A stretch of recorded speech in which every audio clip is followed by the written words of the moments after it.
What's going on, guys? Welcome back to another episode of Building a Business. We are back here at Unleashed Strength Gym here in Manassas Park, Virginia. We're going behind the scenes at what it takes to open and operate a gym. Obviously, a lot of the topics we discuss are going to be gym specific, but a lot of the principles we discuss and go over are going to be pretty general as well and going to be able to relate to a lot of different industries. So if you have any specific questions on opening a gym, running a gym, or just business in general, definitely drop them below, give us a like, and help us grow this channel and let us know what you guys want to hear about.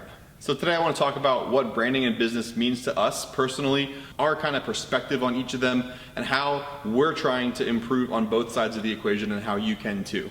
As a quick disclaimer, I do not want to pretend that we are bigger than we are. We're a young brand, we're a young business with a modest following, with plenty of room to grow and plenty of things to learn. I just want to share my perspective, share some things that have been helping us grow and what these two terms mean to me personally, and how a greater understanding of both of them can take your company to the next level. So I have a few different characteristics that I want to use to describe branding and business so we can help differentiate between the two. When I'm thinking about the business side of things, I'm usually talking about short-term sales, transactions, and the numbers game. When I'm thinking more about the branding side of things, I'm looking at the long-term investment, the relationship building aspect of things, and also the personality of your brand. Hopefully you're able to see why we have two separate sides. There obviously is going to be a ton of overlap between these concepts, but there's also some really big differences between the two, and how we approach them is really going to affect our overall success with our company. So let's dive right into the first one. We have short-term sales versus long-term investment. As I said, both things are going to be important. Let's take a little better look at the business side of things. From a gym perspective, we obviously need to be able to close deals. We need to have new people coming through the door. We need to be able to close those sales. We need to have them pay us to use our facilities so we can actually operate the business. Without those funds, we're obviously not going to be able to keep the lights on, keep up with the rent, and keep up with all the other overhead expenses that we have.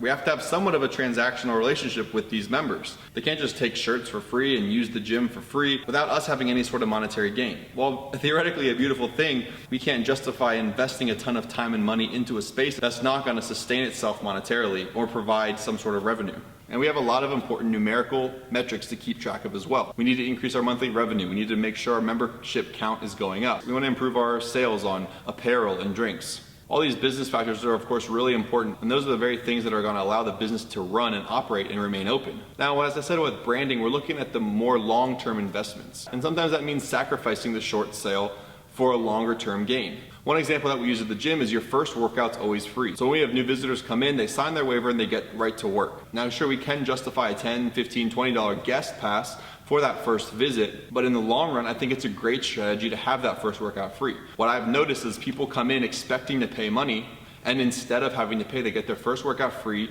Now they start their experience with a big smile on their face. They hopefully have a great workout, maybe set a new PR, and they leave with a great lasting impression of the gym. What I also find interesting is a rather large percentage of first-time visitors will buy some sort of merchandise on the way out. And in the long run, that's most likely going to be worth more to us than if they had paid that $10 up front. Not only do we make about the same amount of profit, they have a high quality article of clothing that reminds them of our gym anytime they wear it, and now they're a walking advertisement for our gym. I can't help but think, because of that first workout being free, especially when it catches people off guard, it sets the tone for the rest of their experience at the gym, and they find themselves wanting to give back and wanting to be a part of the gym. Another way of looking at branding is you're sort of planting the seed. You might not be able to go pick the flower right away, but after days, weeks, even months of kind of nurturing that seed, you may eventually have the chance to harvest that beautiful flower. Likewise, all the little seeds that you plant that don't necessarily yield a direct transaction right away, if you nurture that seed and have that patience and continue to push a positive message, ultimately you may be able to close that sale with an even greater result. As opposed to just looking at people as transactions or numbers, we want to look to build relationships. Building a relationship with your customer is a really strong way to build your brand and develop a really strong customer and member base. By developing relationships with your customers, you show them that you're not just there to collect their money and that they're just another transaction or number, but you actually care about them as a person. This builds trust, confidence, loyalty, and they're most likely going to want to continue to purchase from you. As far as how we implement building relationships, we have a lot of things that are focused around the community-oriented setting. Firstly, as myself and Margot are the only two people that actually work at the gym, we've gotten to know and become friends with almost all our members. We talk about what's going on with their lives, we're able to check in with them, see how they're doing, talk to them almost on a daily basis. That was always part of the vision to me and Margot when we started the gym, was that we didn't want our members to feel like just another number, transaction, or member.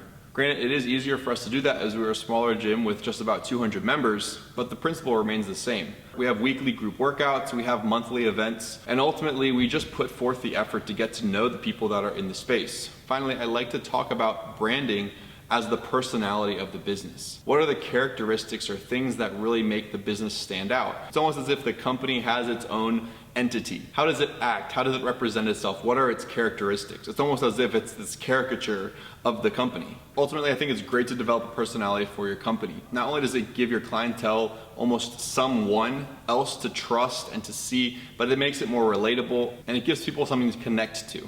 As far as what we've done to develop personality with the gym, social media has honestly played a huge part in that strategy. Through our social media, we've been able to connect and reach a lot of people and develop this sort of presence and online personality. Margot and I have a decent sense of humor, or at least we think we do, and so we really like to push a lot of humorous content. We also like to provide motivational, educational, and informational content as well. Not only does it help us to reach more people, and sometimes it even results in direct sales, but really this helps to build a brand, build a personality, make the gym and the brand more relatable to a lot of people, and it becomes a name that people can trust. So going back to business, how can you improve the business side of things? So in the context of this video, we're kind of talking about more of the money side of things on the business. Now, when I look at the money side of things, I look at sales and I look at money management. Honestly, when you're looking at sales, you need to kind of incorporate the business and branding side of things. I think it's horrible for your brand to try to sell something that you don't believe in. First of all, it's really hard to sell something that you're not excited about. As an example, when I was in the professional world and job hunting, I remember going to job fairs and trying to sell myself to a recruiter for a position that I knew I really didn't want. It became really hard for me to explain why I wanted to work in that position when really I didn't want to at all. To me, it's similar. Don't try to sell something that you don't believe in, that you don't believe can actually help this person. First of all, I don't really think it's okay to lie. If you're trying to tell somebody that they need product A, B, or C, and you really know they're just gonna waste their money and ultimately not need any of those products, and those products aren't gonna help them, I don't think that's the right thing to do. Ultimately, people are gonna see through you, and if you don't believe in what you're trying to sell, then you're gonna have a hard time doing it. If you're a sleazy salesman, people are gonna see through you, and it's gonna kill your brand. You might even make that short-term sale, but are they gonna come back to you and trust you with more of their business in the future? So focus on being a problem solver. Focus on how can I fix the issues that you're having and ultimately provide you with the right products or services. I'm gonna be honest with you, I am not the best salesman in the world, but it's something that I'm having to learn kind of on the fly. I've gotten better at trying to identify what people are looking for, what they need, and how we can provide them with the proper solution. I never feel bad about selling the gym because I know what we are providing is a great space, it's great equipment, and it's ultimately a service and product that people are gonna get a lot out of. So I believe 100% in what I'm selling, and in that regard, it's a little easier for me to sell. Ultimately, I have to get better at asking for the sale and really making that closing. Turning to the financial management side of things, that's something that everyone can really always get better at. You wanna make sure you're staying on budget. You wanna make sure you have a budget. You wanna make sure you're tracking expenses, tracking income, making sure all those numbers work. And just like the sales aspect of things, financial management has some branding aspects of it as well. How can you invest your money in this space to make sure you're actually building the brand as well? If you're just hoarding your money and not putting any money in the space, you're not making repairs, you're not making improvements or upgrades or having events, that kind of thing, that can ultimately be detrimental to your brand. Sure, you might save some money from those short-term sales, but what is that saying for the long-term branding side of things? So let's hop back to branding for a little bit. So I believe it's important to know and understand the qualities and characteristics that you want your brand and business to represent. We sort of have a lot of things that we try to focus on, but I want to focus on a few of the main ones. I want to be known as a kind and generous brand, a brand that exemplifies and encourages respect among all the members, among the staff, and among the community in general. I want to be known as a gym and brand that works hard. People come in here to sweat and push their limits, but also a place and community that's supportive of its members. As I mentioned before, we like to focus on the humorous side of things. We enjoy lifting. We enjoy working out with other people. We like to work hard, but we also don't want to take ourselves too seriously. We like to come in and have a good time, but also put in the work. Being a supportive community is also really important to us. We have a wide variety of experience levels from beginners to all-time world record holders and everyone in between. What's awesome to see is everyone supporting each other, cheering each other on, and being there for each other. Lastly, I want to put forward a brand that represents humility. One of the many reasons I absolutely love our membership base, from our many amazing coaches to our all-time world record holding athlete to our many members, it doesn't feel like there's ego here. People come in to have a good time, put in the work, and ultimately better themselves. So when trying to brand yourself, figure out the characteristics that stick out to you. What's important to you? Where is there a gap in the market? What are you good at that you can do better than everyone else? Develop those characteristics and personalities and push that in your branding. In addition to being able to attack your niche, you're gonna be able to stand out even more so if you can develop that personality for your business. Ultimately, business and branding are both two really important parts of opening and operating a company. There's obviously a ton of overlap between the two, and each part of your business can really be looked at through either lens. I believe it's important to have a good understanding of both so that anytime you look at a part of your business, you can see it through the lens of both business and branding.